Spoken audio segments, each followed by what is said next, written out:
waxaan ahay Muniira inantii hawsheed maalmaha social media dhex socotay maantana idin la hadlaysa anigoo nabad qaba alxamdulillah wax kastoon rabana waa la qabanaya oo waalidiinteedii bay garab joogaan laarskoobigi aloosha iyo dhuuntoo dhan la mariyay isagana wakaa wax xanuun oo ay qabtaa ma jirto wiiguuri waxba uma haysano laakiin cidda dambe ee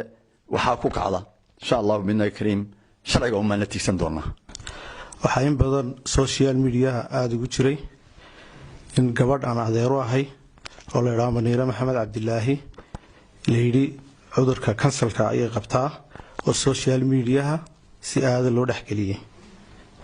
taasoo aan waxba kala socon kadib markii aan ogaadina aan la xiriiray aan wax telefoonana ka waayay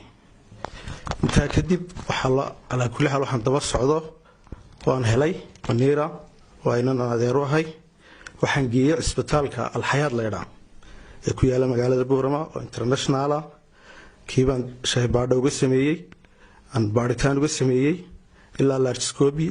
iyo wixii oo dhan baan mariyay sidii baan shaybaadhadii ugu sameeyay dhiigagii laga qaaday negative lady ilaa inta tuumbadii lagu dhaadhicinayay aloosha anuu dul taagnaa kadib markii loo soo dhameystiray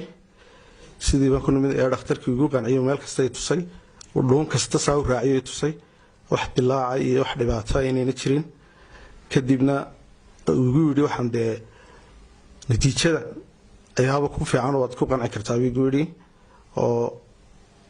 sawir la duubiyo xataa waxa soo dhama kaaga qiimo badan sidii baana ku qancay waxa la wixii jawaabihii ay soo saareen waa kuwan ay shaybaadhadeedii